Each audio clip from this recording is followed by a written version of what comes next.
good evening once again, heirs of the kingdom. This is another Friday evening, and by God's grace, we are still living. It is your program, my program, Revelation Hour. That's the time. You join me to say thank you to Mr. Friye and the management of Home Base TV for making it possible for us to bring you this program every Friday evening. That's 7:30 to 8:30. And then Hennes TV, the management too, will say, Aiko, God bless you. And then our cherished viewers who are also watching us on Hennes TV will say thank you and God bless you. You can join us on Home Base TV. Even if you are behind your TV set and you have a smartphone, just go to Home Base TV, like the program, and then share for us so that other people can also have access to the program. Help me also to say thank you to our cherished donors. You are the people who has made this possible, because without your contributions and your donations, this program wouldn't have been held on TV. So we will say God richly bless you. My name is Evangelist Kofi Kakari, and I'm here with the prophet of our time, Evangelist Joseph Anami. Evangelist, good evening and welcome once again. Good evening. Today we are going to, in the days of these kings, part 3. In the days of these kings, part 3. I think those of you who has been following the program knows that King Nebuchadnezzar had a dream with 4 segments. And then the first part was Babylonian Empire. The second one was explained as Medo-Persia. The third one being the Grecian Empire. And then the fourth one, Roman Empire. And the Roman Empire, down the feet, was divided into clay and then iron, but it couldn't cleave to each other. So the quotation that we are dwelling on is centered on that. That's the division means there will be kings, and during the time of, or during the days of these kings, something will happen. What is it? That is what Evangelist is gradually taking us through. Today, this evening, we have about 16 videos that we are going to watch. And apart from that, let me make this announcement before I go to Evangelist. We are sorry to announce to you that the program that was scheduled to take place at Beposo, that's Asante Beposo, near Insuta in the Ashanti region, has been cancelled. It's not coming on. But rather, on the 9th, J. Krodria near Bodriase. J. Krodria, that's Saturday coming week, tomorrow's week. That's where the team is coming to. So please take note. Any inconvenience caused is deeply regretted. So forgive us. So in the days of these kings, part 3, Evangelist. Fine, wonderful. We thank God for the beginning of a new Sabbath. That's right. Yes. We also say hello to our cherished viewers. Praise the Lord. We are considering Daniel chapter 2, and today is the 3rd part. Okay. Now, it appears that most Seventh-day Adventists, if not all, have a little problem with our presentation on Daniel 2. Brilliant. Especially, yes, they claim that the iron and clay portion of the image occurred in 476 AD. So that has been the days of those kings. Okay. Yes, that is their understanding. I leave it with them. Yes, but they shouldn't try to impose that one on this program. Okay. Yes. They should just listen to us. This is a prophecy. Okay. And whoever has a correct interpretation will be confirmed by the events. Okay. So simple. Very well. Very well. That's all. So, and I like the way Paul puts it. Yes. The people over here are better than those elsewhere. Yes. They wholeheartedly listen to the word, and every day goes through the scripture to find out what they've heard is the truth or not. Very well. So they should just listen, and then do further research on that. If they think the clay and the metal portion occurred in 746, they should live in the past. Okay. We are living the present. Okay. And we are presenting the present truth. Daniel 2, 1 to 5. That was a forgotten dream where the king forgot the dream. Now, Daniel came in 36. I'm just doing some review so that we can very well progress. Yes. 36, he said, "This is the dream, and we will tell the interpretation thereof before the king." So, in the course of the revelation of the dream and then the interpretation, we are now arriving at the fourth metal. You know, it had gold, silver, and brass. That's the first, second, and third. The fourth one is the iron portion, which Daniel represented as the fourth kingdom. That's right. And historically, it was confirmed to be the Roman Empire. So on the screen, I've placed it, the Iron Roman Kingdom. Okay. Yes. And viewers should understand one thing, that it is not the political aspect of the kingdom which the Bible was tackling. Okay. But the religio-political aspect of it. It has a religious aspect. That is what many of the Adventists are not getting. Yes. All these kingdoms were kicked off from the scene, one after the other, because they transgressed the commandments of Lord deliberately. That's right. See, why would God decide to remove a king and set a king if the king has not done anything? Or do we say because it's a political power, he has said for long, therefore he should be crushed off? No. Something happened. That's right. Yes. So in Daniel 2:21, Daniel told us that the Lord sets the king and removes them. That's right. And there are reasons for the removal and then the setting up of these kings. So Romans, in the Roman Empire, that's the Iron Rome, it was both political and pagan. Then we are told in 43 that the feet were iron and then clay mixed up. That's right. That's what we are discussing. Now the mingling is where we are. We started last week and we continue this week, and I believe if we could end this week fine, but not the next week we'll get there. Now the mingling was the introduction of Christianity into the kingdom. That is one aspect of it, because it was purely pagan when it was raw iron. But when Christianity began to invade the Roman Empire at the four corners of the earth, gradually, we said last week, they baptized paganism. You know, paganism was Christianized. Yes.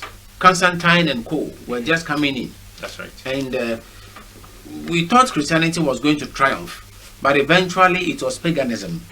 Yeah, that came in with Christian. It was rather adulterated. Yes, it was adulterated. That's right.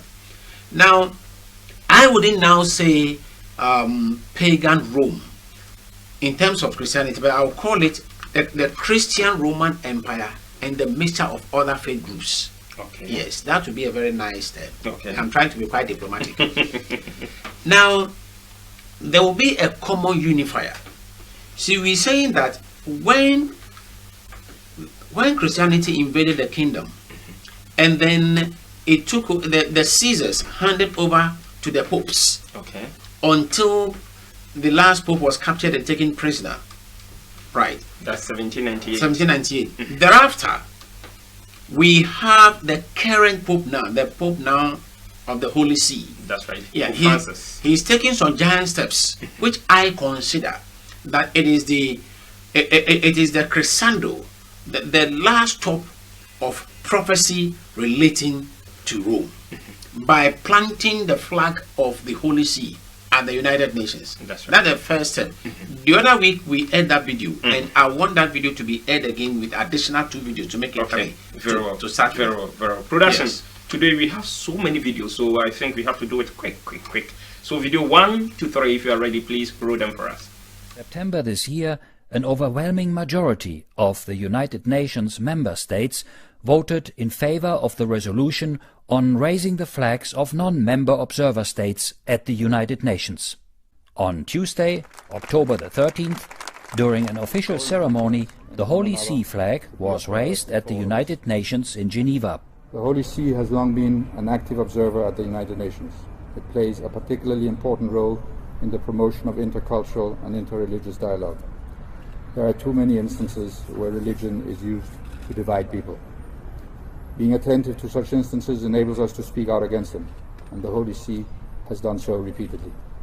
Hence, the presence of the Holy See, especially at the Human Rights Council here in Geneva, is of the utmost importance to all of us. With the many crises facing the international community today, the role of the United Nations becomes ever more crucial. We all feel a responsibility to contribute to the important service the UN renders to the human family in the search for peace and the pursuit of development as a benefit to all people in respect of their conscience and identity. The flag of the Holy See is one of only 2 square country flags in the world, the other being the flag of Switzerland. The flag consists of 2 vertical bands with the crossed keys of St. Peter and the papal tiara, centered in the white band. The gold or yellow represents spiritual power, while the silver key to heaven represents worldly power.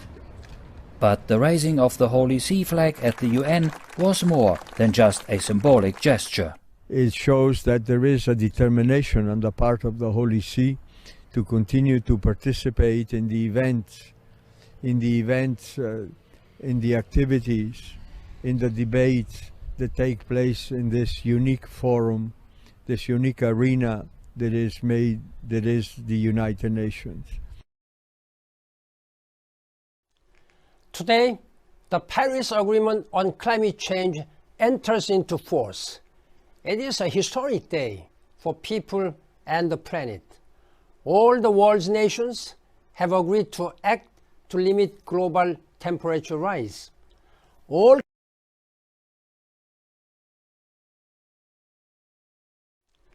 Today, the Paris Agreement on climate change enters into force. It is a historic day for people and the planet. All the world's nations have agreed to act to limit global temperature rise.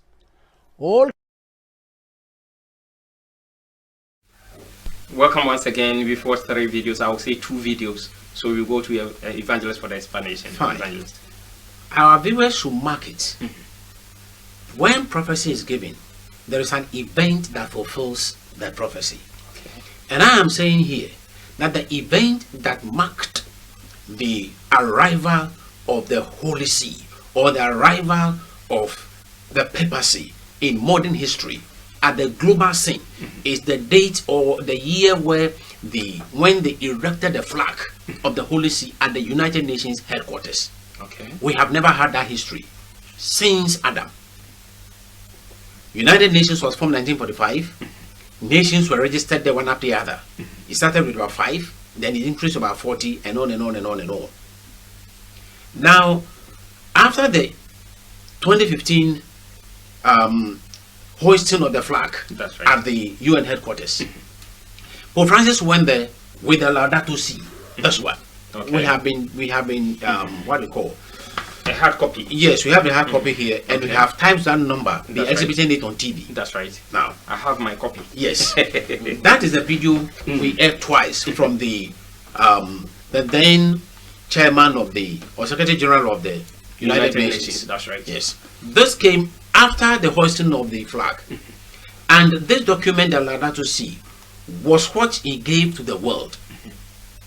He gave it to the UN, and therefore all countries were bound to go with the Laudato Si. And we have read documents here, times and number, That's right. to that effect. But So after he has been given a seat at Yes. the UN, he went there with the Laudato Si, and Yes. they accepted it. yes, so it was accepted as a document of the Holy See. That's right. And the jurisdiction, the territory of the Holy See is the whole world. When you mention the Holy See, it is not limited to the Vatican. No. Or Roman Catholic Church. Yes. But rather the world. The Holy See. Any place where you have the Catholic Church is under the Holy See. They can correct us if I'm wrong. That's They right. should tell us the extent to which the power of the Holy See extends. They should just tell us. Okay. If Ghana is not part of the geographical territory of the Holy See, they should give a text message. I withdraw. After the program, I think they are going to. I call. withdraw quickly. That's right. Right. Now, when he sent the Laudato Si, when we look at paragraph 15, he says that I will advance some broader principles. This document was designed to combat climate change, so he says. That's right. Then in paragraph 15, it's on the screen, it says, I will advance some broader principles, some broader proposals for dialogue and action, which would involve each of us as individuals and also affect international policy. That's my concern. International policy. International policy, yes. Which Ghana, our country, will be involved. Because once it is international, it comes. And a year after, a document or an article from the United Nations confirmed it. We read it here last week, and I'm just refreshing the minds of our listeners. When you look at June 16th of 2016's United Nations Climate Change article, it's when they were celebrating the first anniversary of the Laudato Si. Yes, the UN said it wholeheartedly and so clear that it was this Laudato Si that produced the Paris Agreement and also produced the 17 development goals, sustainable development goals. That's right. The UN are saying this, so it is not a hearsay. That's right. This is documented, and it's not a secret thing at all. It's an international document. Now, having used this document of Laudato Si to breathe into the formation of the Paris Agreement and then the 17 SDGs, it indicates that both the UN and then the Holy See are in joint rulership of the world. They are jointly ruling the world. That's right. Because the United Nations is saying that they took this document from the Holy See and then infused it into the 17 SDGs. That's right. And those 17 SDGs are global. Every country is implementing it. Understand? So the power is coming from Holy See to the UN. To the UN. And they are both ruling the whole world now through this document. That's right. If our viewers would have an ambiguous mind, or if they would doubt, why did we go to the tree planting? We have planted trees in Ghana here. That's right. Theirs have been cancelled. It's in the document. Census and the rest. Yes. So when you go paragraph 52, and then you read of the World Bank also cancelling the debts of poor nations, it's here. That's right. He brought it in 2015. The UN accepted it, and it went to the effect in November 2016, according to the video of Ban Ki-moon. Right. So that is number 2. Now, number 3. We are told that when the tree planting was done on 11th of June in Ghana here, the Archbishop of the Roman Catholic Church in Ghana here, the Bishop Conference, let me correct myself, the Archbishop and President of the Ghana Catholic Bishops Conference, Archbishop Philip Name, he said that the tree planting was for 2 reasons. 1, for Pope Francis Laudato Si 7-year plan. 2, and for the flagship of the Ghana government's Green Ghana project. That's very good. He said it.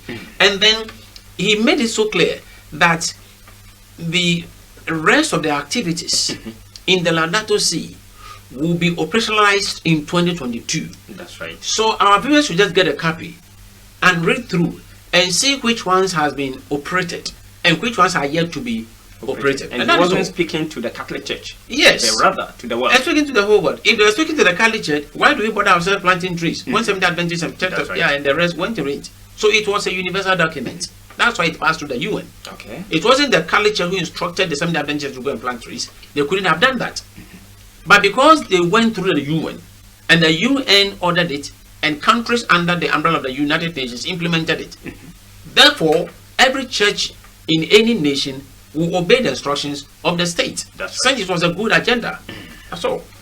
Now, the rest of the activities, as said by the Archbishop, includes the resting on Sunday, which is yet to be implemented. And Pope Francis, in the 7-year Laudato Si action plan, has slotted or has plotted the year for the implementation of the Sunday rest. Now, when you read this document, it's on the screen. Last week you read it, but we are still refreshing the minds of our listeners, the crux. It says that Vatican launches the 7-year Laudato Si action plan. Yes, that's Rome. We just read the first paragraph and then we make some progress. Yes. That's 25th May 2021. Right. Rome. As the Vatican's special year dedication to Papa Echo encyclical Laudato Si comes to a close, they have launched a 7-year action plan designed to encourage strategic actors to commit to achieving total sustainability with Pope Francis' environmental advocacy as a guide. That's right. So that 7-year action plan is a guide that the whole universe is operating. And in it, he mentioned that they have the year 1 was for the church, and then the rest of the 5 years was to concretize the whole thing, and then the last year will be the sabbatical year. We read it here. That's right. Last week we read it. So according to them, the 7-year strategic plan of Pope Francis will end coming year. That is 2022, which they have earmarked to be a sabbatical year for the whole globe. So it means that come next year, per the Laudato Si action plan, the UN, whom the Holy See, with other political powers, were going to enforce a Sunday resting on us all, regardless to creed, faith, or nationality or race. That is what the UN is bringing in 2022. This is ahead of us, and we live to see. They are welcome because they are capable of doing it. He brought a document, which is the Laudato Si. When he brought it, didn't he state that death should be cancelled? It was cancelled. He also stated that trees should be planted. It was planted. So if he had stated that there were going to be a year, a year that will begin a Sunday rest, how do I doubt this? There are 3 great things. There are more though, but these are 3 great things that he has mentioned. 2 has been fulfilled. Sit down there and doubt the 3rd one. Yes, let's proceed. Now the next 2 videos. Okay, production videos 4 and 5. Please roll them for us. Globally, in committing ourselves to act now and to act justly to help heal our hurting and broken world.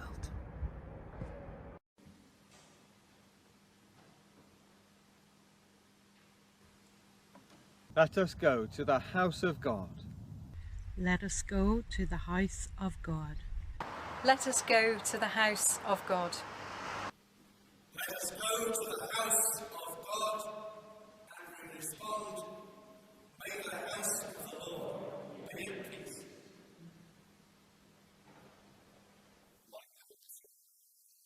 In this document, there's huge detail about that. And this will be available to everyone. Let me just give you the headlines.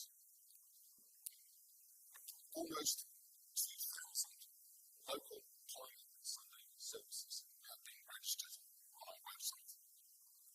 Encouraged by Climate Sunday, hundreds more churches have recently committed to taking action to cut their carbon emissions in one of those 4 schemes that Hannah mentioned on that video.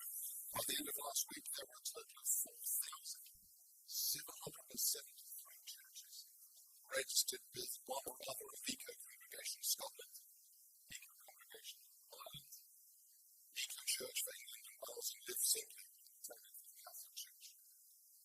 So far, more than 150,000 individuals and organisations have signed the 2 years now declaration to the government, including around 300 churches at least via the Climate Sunday website.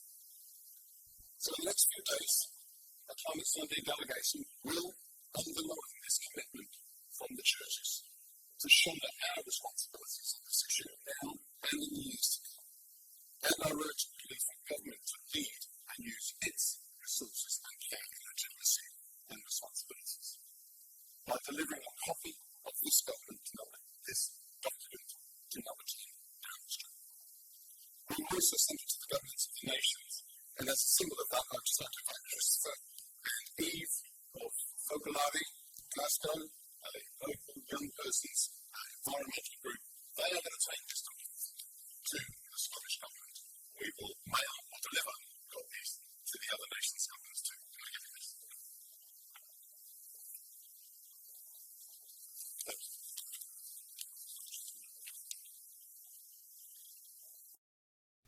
Let's go to the church.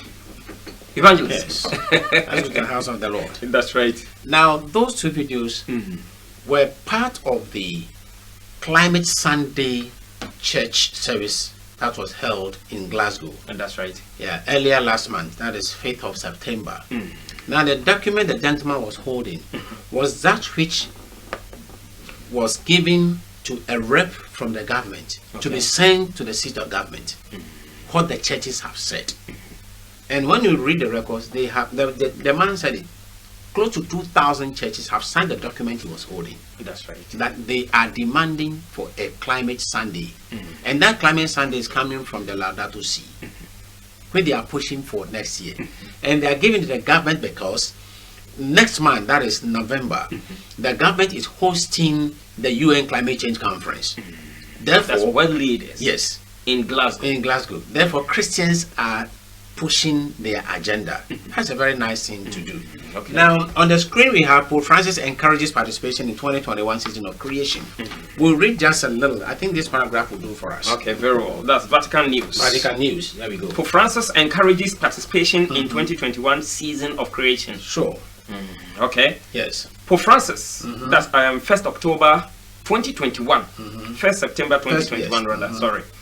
Pope Francis urges the participation of the faithful as the 2021 season of creation kicks off. The season runs from 1st September, 4th October, as part of an initiative for the celebration. The Laudato Si movement invites Christians to sign and promote the Healthy Planet, Healthy People petition, which will be presented to the world leaders at the UN Climate Change Conference, COP26, scheduled to take place in Glasgow, Scotland in November. Are you getting it? Christians are going to sign. That is on the 4th when? October. October, that's right. And when is that 4th? Minus tomorrow, and then the next, and then the next. We land in 4th October. Hopefully we are going to get the video. And that's going to, oh, sure. And that's a global effort. All right. We'll get there. Continue with the ecumenical celebration of the ecumenical celebration of the 2021 season of creation, themed a home for all, renewing the echoes of God. It's a Greek word. Run from 1st September. Yes. The World Day of Prayer for the Care of Creation. Yes. Through 4th October, the feast day of Saint Francis of Assisi, the patron saint of ecology. Wow. Let's produce the next 3 videos and then we use it to explain this one. Okay, productions. Videos 6 to 8. If you are ready, please roll them for us. The Vatican is hosting an event highlighting the role faith can play in science. The event is being organized by the UK and Italian embassies to the Holy See. Set to take place in October, it will feature numerous faith leaders and scientists. They will discuss a coordinated effort to protect the planet. Joining us now is Sally Axworthy, United Kingdom Ambassador to the Holy See. Ambassador Axworthy, thank you so much for joining us today. We really appreciate it. Tell us about this initiative. Who will be speaking in October? Okay, so in October, we're inviting nearly 40 faith leaders and 10 scientists to the Vatican to talk about climate change. And this is in advance of COP26, the Climate Change Summit, that will take place in Glasgow in November of this year. So we have partnered up with the Italian Embassy to the Holy See, who are our co-hosts for COP26, and also with the Vatican itself to run this initiative. And we're hoping that the faith leaders will come and they will give a message of encouragement and they will ask political leaders at COP26 to show ambition in tackling climate change. And can you tell us a little more how religion and faith can work together with science? So for the last 6 months, we've been running virtual preparatory meetings for the event in October. And we've been hearing from the faith leaders and the scientists their views on the environment. What has been really striking has been how much they agree. So the scientists bring the data on climate change, but the faith leaders really agree with them. They say that, that nature is sacred and that it is our duty to protect the environment. So the two things together, I mean, this is their words, not mine, but they've talked about the facts that science bring, partnering with the passion and the motivational qualities of faith leaders. And we think that these two things together can really make an impact. I mean, as you know, about 84% of the world's population are affiliated to a faith. So if faith leaders motivate their followers to take action on climate change and to ask their governments to be more ambitious, this could really have a significant impact. Oggi celebriamo la giornata mondiale di preghiera. Pope Francis offering some additional words, saying today we celebrate the annual World Day of Prayer for the Care of Creation, which is also taking place during what's called the Season of Creation. And this will conclude on the 4th of October, the Feast of St. Francis. The theme of this year's global celebration is a home for all, renewing God's oikos, the ancient Greek word for home. May be a time to unite all brothers and sisters of the various Christian denominations to pray and work together for our common home in these times of very serious planetary crisis.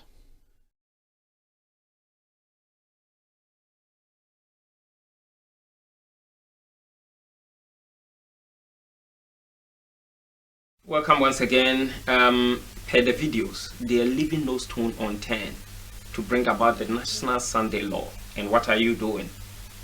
Yeah, it's left with another video that I will go back to production to show it to us before we go to evangelist. Production.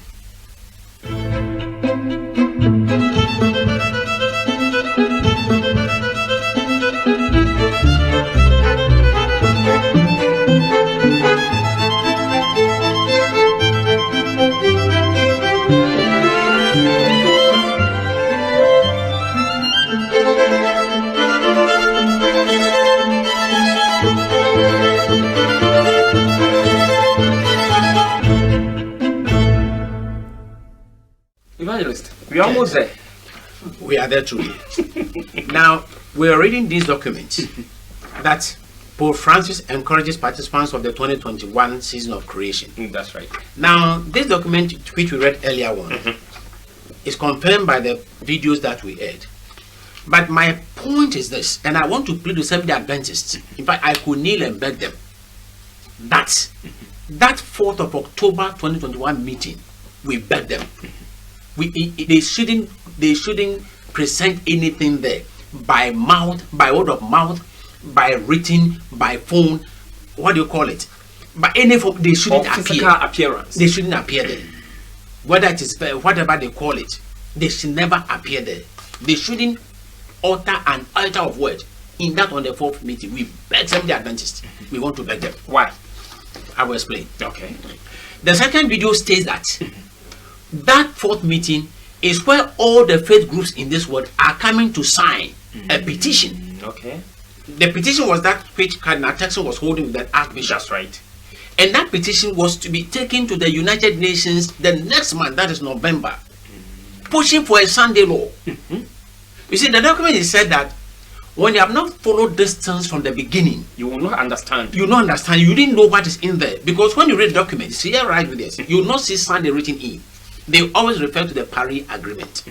That's what the document that's the document which contains the Sunday law. Okay. Understand? Now there is a picture on the screen. It will appear. It was part of the video. Now the document which they are going to sign coming Monday, 4th October 2021, is a copy of which we have here. Okay. It has been prepared already. This is not a secret matter. If you are serious, you get your copy. Can get your copy. Yeah, let me just put it that way. Now you just look at these areas. I have marked some certain areas. Okay. Now, Laudato Si movement, say healthy planet, healthy people, healthy petition. planet, healthy people petition. That's the petition Pope Francis said that they are going to sign. Right. State of our common home. 2 UN conferences. Yes. 1 opportunity for Catholics worldwide to listen to Pope Francis and act out our faith. Our faith. Very good.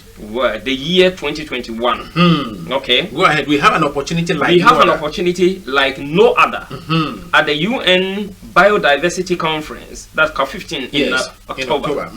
World leaders can set meaningful targets to protect creation. Yes. In November, at the 26th UN Climate Change Conference, COP26, countries will announce their plans to meet the goals of the Paris Agreement. Yes. Ahead of those meetings, it is our responsibility as Catholics to lift up the voice of the most vulnerable and advocate on their behalf. We must act now.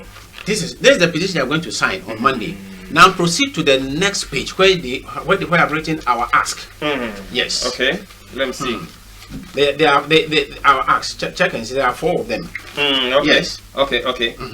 Tackle climate change emergency. Tackle the climate emergency and biodiversity crisis together. One. Two, limit warming to 1.5 degrees Celsius and promise no more biodiversity. Yes. 2, 3, ensure equitable global action, including support for those most affected.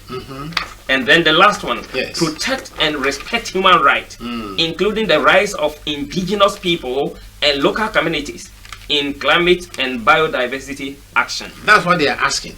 Now and the question here is why? Why they are asking, why they are demanding that. You look at it very carefully. When Catholics come together and live out our faith, amazing things happen. Sure.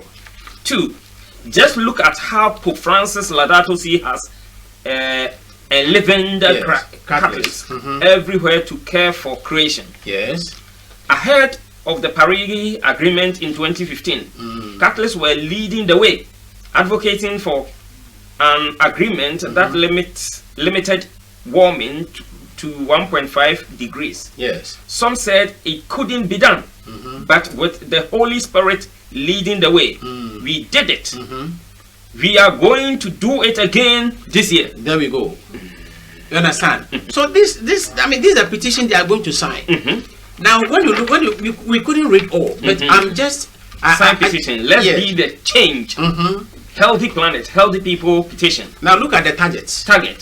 Political leaders participating in COP15 and COP26. We have an opportunity like no other. Very good. At the UN Biodiversity Conference, COP15 in October, world leaders can set meaningful target to protect creation. You go to the second and last where you have with Pope Francis, that the very last column where we have earmarked to be read, with Pope Francis leading us.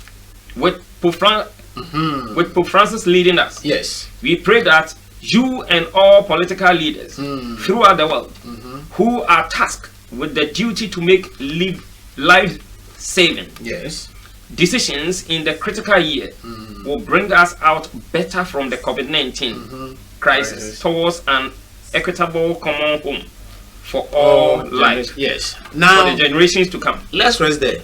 So this is a document they are going to sign. And from the video, the United Kingdom ambassador to the Holy See, we heard her speak. That's right. She said 84% of the world's population align themselves to one faith or the other. So that when all those faith bodies sign this document, it means that everybody has signed. 84% have agreed to rest on Sunday. And when they have signed this, they are only giving to the UN to use their civil power to enforce it. That is all. But the Seventh-day Adventists, are they aware of this? Let's go to the next two ranks of videos. Well, videos 9 and 10. Production, videos 9 and 10. If you are ready, please roll them for us. In questo contesto, il 24 maggio 2020, ho indetto l'anno Laudato Si, la cui organizzazione è stata affidata al Dicastero per il Servizio di Sviluppo Umano Integrale. Ringrazio tutti coloro che hanno celebrato quest'anno con moltissime iniziative. Oggi sono lieto di annunciare che l'anno Laudato Si sfocerà in un progetto di azione concreto, la Laudato Si Action Platform, un cammino di 7 anni che vedrà impegnate in diversi modi le nostre comunità perché diventino totalmente sostenibili nello spirito dell'ecologia integrale.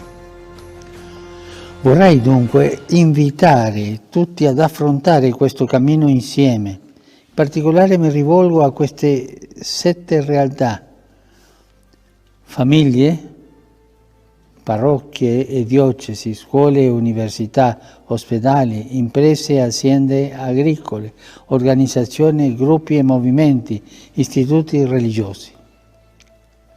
Lavorare insieme, solo così potremo creare il futuro che vogliamo, un mondo più inclusivo, fraterno, pacifico e sostenibile.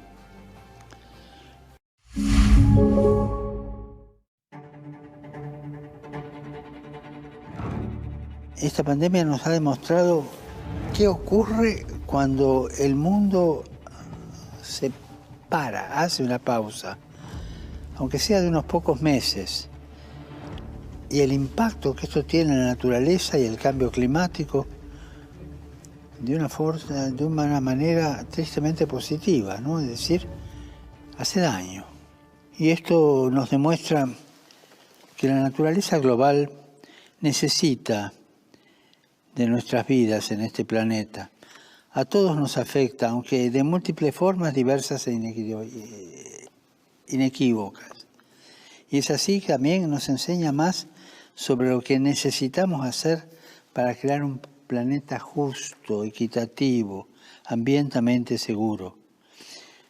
En resumen, la pandemia del COVID nos ha enseñado esta interdependencia, compartir el planeta. Y ambas catástrofes globales, COVID y el clima, demuestran que no tenemos tiempo para esperar.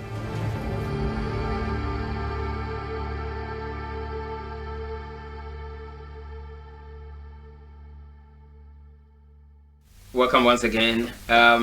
I've received messages asking me why we are doing it in English. Please, every Friday evening, 7:30 to 8:30 is the English version. So the Cree version comes to you on Sunday evenings. That's 6 to 7. So please take note of that. Evangelist, we post some videos. Very good. The first one, Pope Francis was speaking. The second one is the same person. In the first one, we intentionally brought that video, and it's on the screen. The diagram is on the screen, okay, where he was launching the Laudato Si action plan. And the seventh one is what they are going to sign on Monday. These things were done during he launched this during the COVID, the lockdown. The sabbatical. Yeah, the sabbatical year. He launched it last year. And this year they are going to sign it. 4th October. It's on the screen. That's the seventh one. And after signing, present it to the UN. Present to the UN. And you see, when you are talking about signing, most of the Adventists don't understand this. Why did they plant the trees in the first place? Why is that you want to plant the trees? The president ordered it. That's what they know. But go behind it, and it came from the UN. Get to the UN, it was brought there by the Holy See. So that's how the trend is going. Okay. You understand? So they should be careful. If not, they will be taken by event. Now, the second video, Pope Francis says that we should use the method we are using to fight the COVID. That's to right. also fight the climate change. And I want to ask him, they should relay my message to him. Because in fighting this COVID, we were locked down. That's right. Understand? And then now it has come to situations where if you have not taken the vaccine, you don't buy, you don't sell, you don't book flight, and so on and so forth. Maybe the next two videos cannot join any gathering. Yes, maybe the next 3 videos will just clear the line for us. Yes. Production videos 9 to 10. No, 11, 12, 11 to 12 rather. 11 to 12 videos. 11 to 12. You should add the 13th. Please, to 13 if you are ready. Please roll them for us. Sorry. The United States will drop its travel bans on high-risk countries with elevated COVID positivity rates in favor of compulsory vaccine requirements for all inbound international travelers. The U.S.'s newly announced mandatory vaccine policy applies to airline travelers and is expected to take effect in early November. U.S. authorities are also expected to disclose its list of accepted COVID-19 vaccines in the coming weeks. Now, thousands of St. Lucians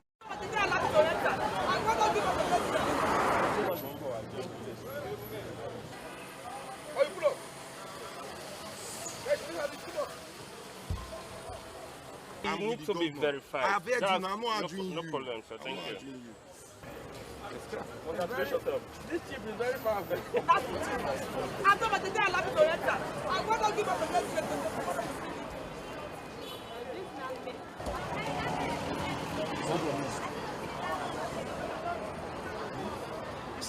Don't have?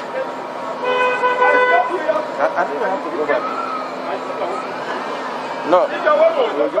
What we found in the course of this enforcement is that many of our people claim ignorance, that they are not aware about the directive. Therefore, we saw some message received at the point of vaccination from some people, but more importantly is that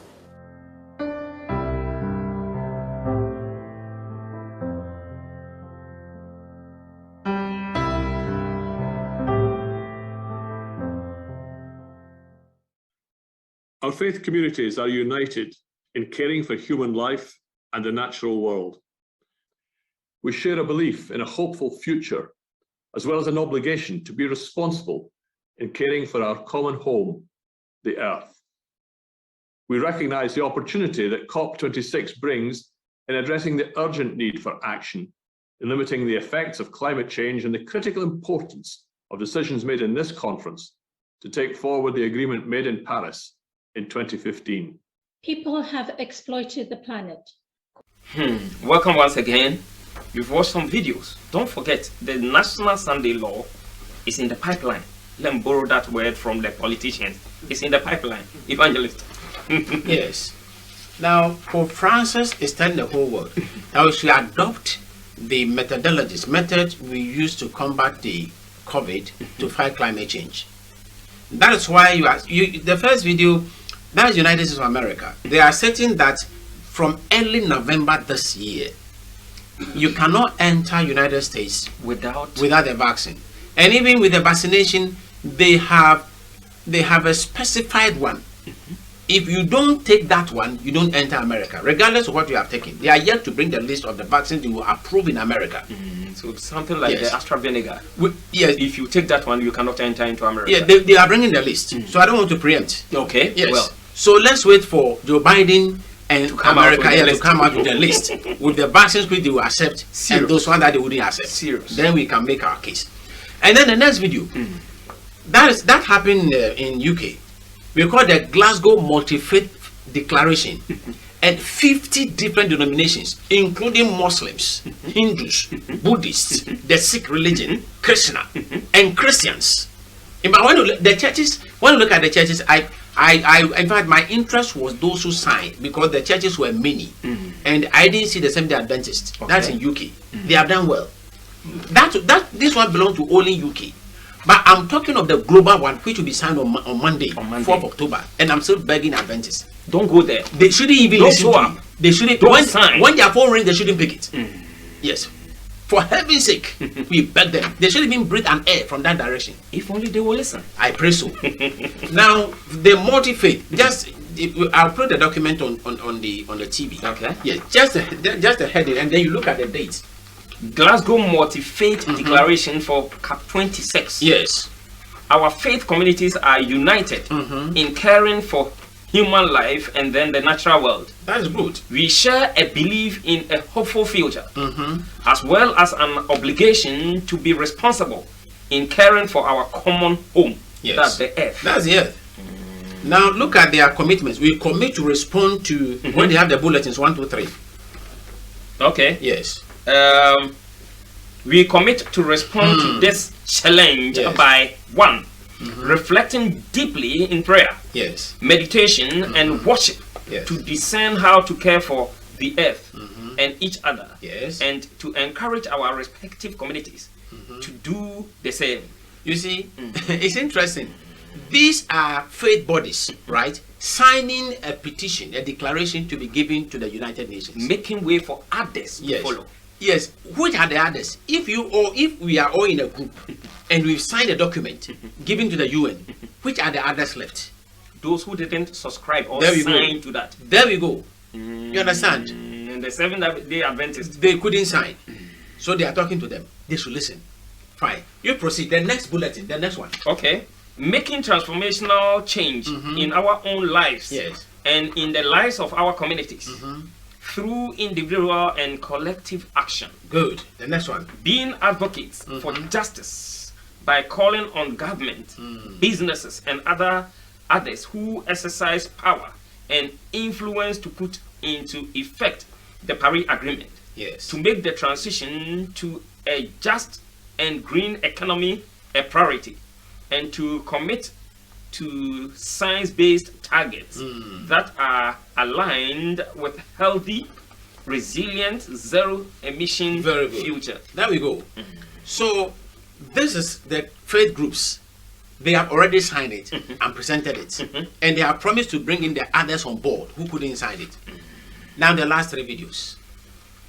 Production, videos 14 to 16. If you are ready, please roll them for us. Catastrophe. Without U.S. leadership and participation, there will be no winners from this climate crisis. We will all become. My friends, the adolescence of humanity is coming to an end and must come to an end. We're approaching that critical turning point in less than 2 months, in just over 40 days, when we must show that we are capable of learning and maturing and finally taking responsibility for the destruction we are inflicting, not just upon our planet, but upon ourselves.